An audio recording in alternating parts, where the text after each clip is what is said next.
আসসালামু আলাইকুম। এই হচ্ছে নর্মালি আপনার গিম্বলটা, হ্যাঁ, এটা দেখছেন এখন টোটালি মুভ করছে। হ্যাঁ, জিনিসটা হচ্ছে আপনার প্রথমে রিমোটটা এই যে দেখেন পাওয়ার বাটন থেকে এটা অন করবেন, এটা তো হয়তো করতে পেরেছেন আপনি। হ্যাঁ, এটা করার পরে আপনার ব্লুটুথ ফাংশনে যেয়ে ফোনের সাথে আগে ব্লুটুথটা কানেক্ট করবেন এবং অবশ্যই এই সেন্সরটা অন করে রাখবেন। হ্যাঁ, এটা চাপ দিয়ে ধরে রাখলে বাটনটা গ্রিন লাইট জ্বলবে, এর মানে সেন্সরটা এখন অ্যাক্টিভ হয়ে গেছে। ঠিক আছে, এই হচ্ছে বিষয়টা। এখন দেখেন এই আমি ফোনটা যেভাবেই নাড়াই না কেন ফোন কিন্তু আর নড়ছে না। হ্যাঁ, এটা স্টেবিলাইজার মোডটা অন হয়ে গেছে। হ্যাঁ, এখন আমি যদি এই বাটন থেকে চাপ দিই, দেখতে পাচ্ছেন এটা কিন্তু অ্যাঙ্গেলে চলে আসতেছে। হ্যাঁ, এটা একটু 19-20 থাকে, কারণ আপনি ফোনটা যদি একটু তেরা করে ধরে রাখেন ইটা, হ্যাঁ, ওই একটু তেরাই থাকবে। হ্যাঁ, কিন্তু বিষয়টা হচ্ছে আপনার এই স্ট্যান্ডটা সোজা করে ধরে রাখতে হবে, তাহলে ও সোজা থাকবে। হ্যাঁ, ও হচ্ছে স্টেবিলাইজার মোড, ওর ফাংশন থেকে ও হচ্ছে গিয়ে আপনাকে ওর সুবিধা মতো করে রাখবে।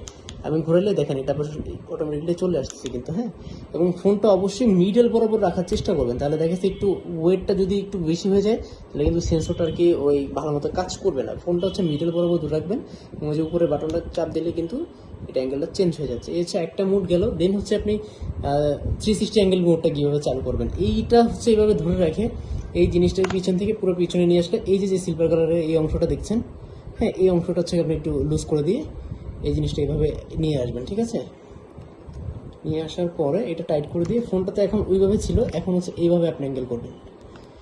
ঠিক আছে, এই যে এইভাবে এখন অ্যাঙ্গেল হয়েছে। এখন দেখেন এই যে সেন্সরটা, এই সেন্সরটা কিন্তু এখন আমাকে ফলো করবে, দেখতে পাচ্ছেন।